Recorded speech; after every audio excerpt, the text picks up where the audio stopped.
This is Phil and Winks from skitalk.com, and we're going to do a cage match comparison with two of probably the more popular skis in that upper 70 millimeter performance category. Skis that are technical skiers really appreciate, they're looking for, and probably the skis that in your shop people come and ask for a lot. Yeah, definitely. Definitely.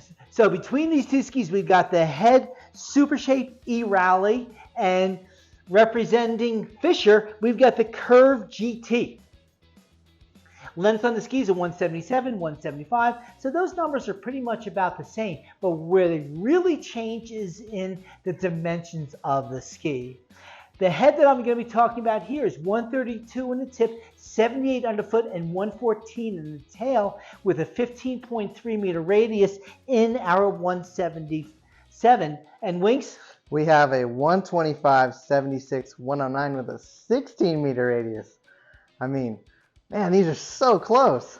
It's funny, you're talking 15.3, 16, those are negligible, but those tip differences are dramatic differences. Yes. So, I mean, do you really think that those turn radiuses are that close with these shapes? Oh, I think they're just about the same. Yeah. I think there's some marketing going on there. I think there's a lot going on there.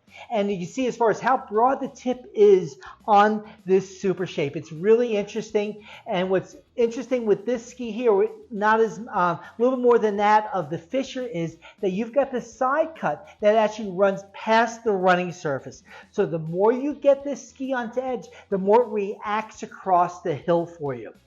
Yeah.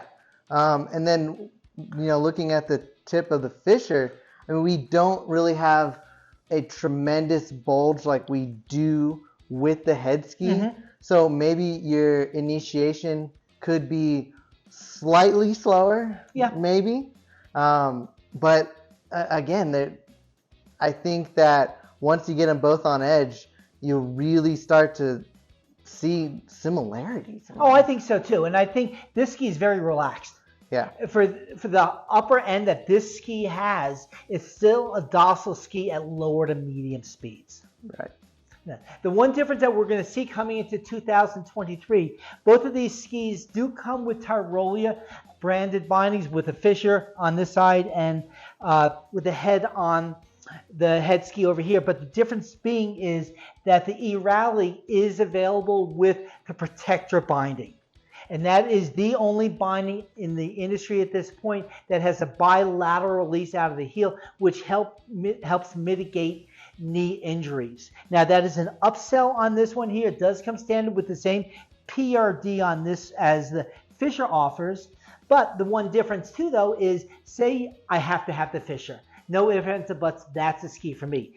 You can put the the protector on that track.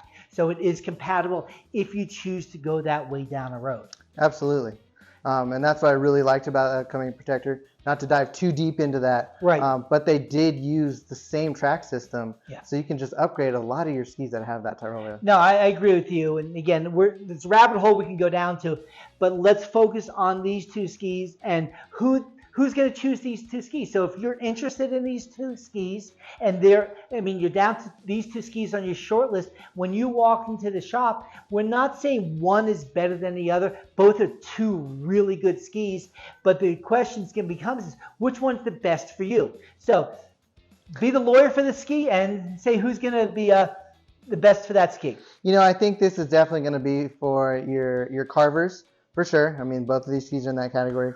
We don't see as much metal running all the way up to the ski as you do see in the rally.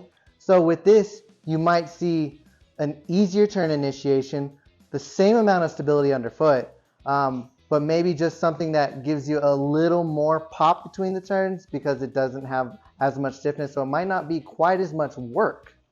No, I agree with you. And as far as for somebody who's looking, coming in for that E-Rally, this ski is active. It wants to be doing something. It wants to be making turns. So if you want to make a day's worth of turns by lunchtime, I would have to say lean towards the E-Rally. If you live on a smaller hill that you don't have a lot of vertical and you're just making a lot of technical turns, I think that's where the E-Rally in this comparison would be my suggestion for you.